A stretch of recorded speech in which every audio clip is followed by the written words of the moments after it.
Welcome to Dilshad sir official. आप लोग का स्वागत है दिलसाद सर ऑफिशियल में। आज हम लोग जानेंगे क्लास 9th का ज्योग्राफी का चैप्टर नंबर 6 का जितना भी ऑब्जेक्टिव, लघु उत्तरीय, दीर्घ उत्तरीय जितना भी क्वेश्चन है उसका आंसर के बारे में, यानी कि संपूर्ण क्वेश्चन आंसर के बारे में। इस चैप्टर का जितना भी क्वेश्चन आंसर है उसके बारे में हम लोग जानेंगे और इसका आंसर भी बताएंगे आपको कि कैसे लिखना है और इसको फेयर में कैसे बनाना है। ठीक है, तो इससे पहले वाला, अगर आप लोग इससे पहले वाला चैप्टर जिसमें हम लोग chapter 5, chapter 4, chapter 3, chapter 2, chapter 1 का जो क्वेश्चन आंसर, संपूर्ण क्वेश्चन आंसर करवाए हैं, अगर आप लोग उस वीडियो को नहीं देखें तो आप अगर पहले उसे देख करके आइए, डिस्क्रिप्शन बॉक्स एवं प्लेलिस्ट दोनों में दिया हुआ है, उसके बाद इस चैप्टर का क्वेश्चन आंसर बनाइए। ठीक है, तो सबसे पहले हम लोग जान लेते हैं वस्तुनिष्ठ प्रश्न के बारे में। ठीक है, देखिए वस्तुनिष्ठ प्रश्न का सबसे पहला क्वेश्चन है कि भारत में सर्वाधिक साक्षरता दर किस राज्य की है।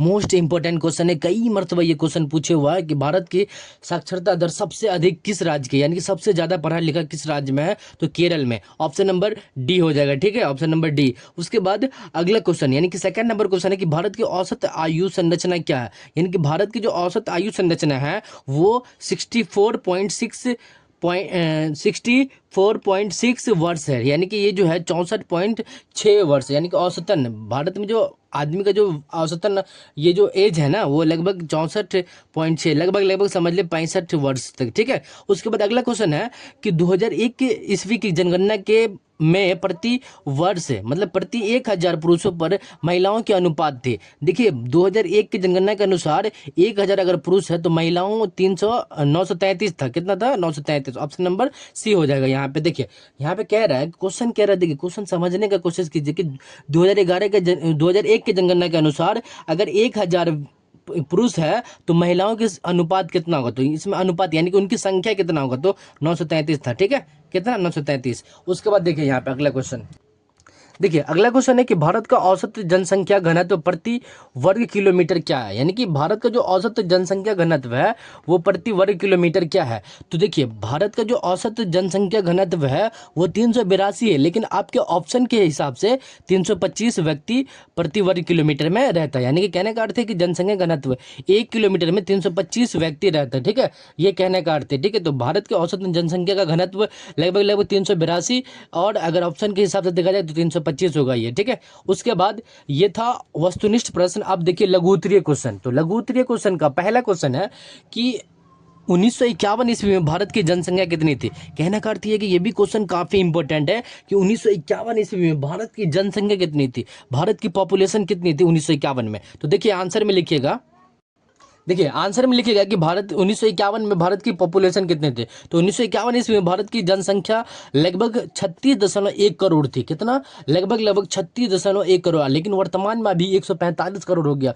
लगभग अभी 100 साल भी नहीं हुआ, 100 साल से पहले ही हम लोग का जनसंख्या कितना बढ़ गया। ठीक है, तो ये जो 1951 का आंकड़ा है कितना था? 36 करोड़ था, लेकिन अभी जो है वर्तमान समय में 145 करोड़ प्लस हो गया। ठीक है, अगला क्वेश्चन देखते हैं। अगला क्वेश्चन है कि भारत में 2001 ईस्वी की नगरीय जनसंख्या का प्रतिशत था। आपके बुक में भी दिया हुआ इस तरह से, देखिए बुक में देखिए क्वेश्चन क्या है कि भारत में 2001 ईस्वी में नगरीय जनसंख्या का प्रतिशत क्या था। तो ये भी क्वेश्चन काफी इंपॉर्टेंट है, तो इसका आंसर में देखिए यहाँ पे लिखिएगा कि भारत में जो 2001 ईस्वी की नगरीय जनसंख्या का प्रतिशत था, तो 2001 में भारत की नगरीय जनसंख्या का प्रतिशत लगभग 27.8% था, यानी कि 27.8% था। ठीक है, ये भी क्वेश्चन काफी इंपॉर्टेंट है। उसके बाद देखिए अगला क्वेश्चन यहाँ पे देखिए इस तरह से।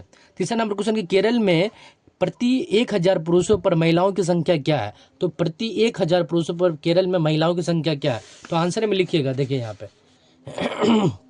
आंसर में लिखिएगा कि केरल में 1000 पुरुषों पर महिलाओं की संख्या, देखिए यहाँ पे 1058, यानी कि 58 महिला ज़्यादा है और इसमें 58 पुरुष कम है। कहने का अर्थ यह है कि 1000 पुरुष पर 1058 महिला ज़्यादा हो गया। यहाँ पे हम लोग उसमें पढ़े थे कि 2001 की जनगणना के अनुसार महिलाओं की संख्या कितना था, तो 933, और पुरुषों की संख्या 1000 था, लेकिन देखिए यहाँ पे उसका अपोजिट हो गया, ये ज़्यादा हो गया और ये कम हो गया।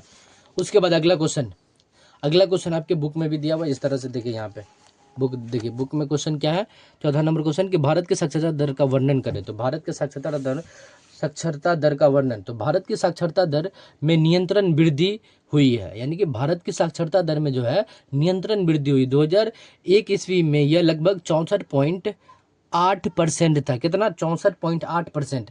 लेकिन अभी देखिए 2011 के जनगणना के अनुसार 74.4% हो गया, 04%। ये 2011 के जनगणना के अनुसार, 2023 के जनगणना के अनुसार नहीं हुआ, ठीक है, 21 के जनगणना के अनुसार।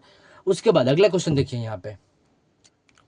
अगला क्वेश्चन कह रहा है कि भारत के लिंग अनुपात की विशेषताओं को बताएं। ये भी क्वेश्चन इंपॉर्टेंट है कि भारत के लिंग अनुपात की विशेषताओं को बताएं। तो आंसर में लिखिएगा भारत के लिंग अनुपात की विशेषताओं को बताएं। तो भारत के लिंग अनुपात समानता महिलाओं के पक्ष में कम रहा है। कहने का अर्थ यह है कि भारत का जो लिंग अनुपात है ना, तो समानता महिलाओं के पक्ष में क्या है कि कम रहा, तथा राज्यों में इसमें काफ़ी भिन्नता पाई जाती है, तथा कई मतलब अलग अलग राज्य में भिन्नता पाई जाती है, अलग अलग तरह से है। भारत के जो 28 राज्य है ना, सभी राज्य का अलग अलग लिंग अनुपात है, ठीक है। उसके बाद अगला क्वेश्चन, लास्ट क्वेश्चन देखिए यहाँ पे।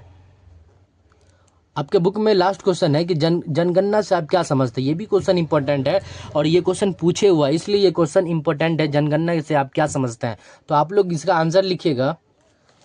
तो आंसर लिखिएगा कि जनगणना से आप क्या समझते हैं। तो आंसर में लिखिएगा कि जनगणना किसी भी देश की जनसंख्या से संबंधित आंकड़ों का सरकारी स्तर पर नियमित एवं व्यवस्थित संकलन है। कहने का अर्थ यह है कि कोई भी देश का जो ये आंकड़ा होता है, यानी कि जनसंख्या को जो आंकड़ा इकट्ठा करता है, तो उसी को जनगणना करते हैं सरकारी स्तर पर, ठीक है। या आप इसको ऐसे भी लिख सकते हैं, जनसंख्या को मापने की प्रक्रिया को जनगणना करते हैं। यानी कि जनसंख्या को जो मापना होता है ना, उसी को हम क्या बोलेंगे, जनसंख्या। ये साधारण भाषा में हो गया, यानी कि शॉर्टकट में हो गया। लेकिन आप लिखिएगा कि जनगणना किसी भी देश की जनसंख्या से संबंधित आंकड़ों का सरकारी स्तर पर नियमित एवं सुव्यवस्थित संकलन करना, यानी कि उसका संकलन करना, ठीक है। तो इस तरह से हम लोग इसमें देखिए लघु उत्तरीय क्वेश्चन का जितना भी क्वेश्चन आंसर था उसका हम संपूर्ण जानकारी प्राप्त कर लिया। अब हम दीर्घ उत्तरीय में देखेंगे। तो लघु उत्तरीय क्वेश्चन का देखिए यहाँ पे जितना भी क्वेश्चन था सभी का आंसर हम जान लिए। अब दीर्घ उत्तरीय क्वेश्चन 2 ही तो क्वेश्चन है, उसका बारे में हम लोग जान लेते हैं, ठीक है।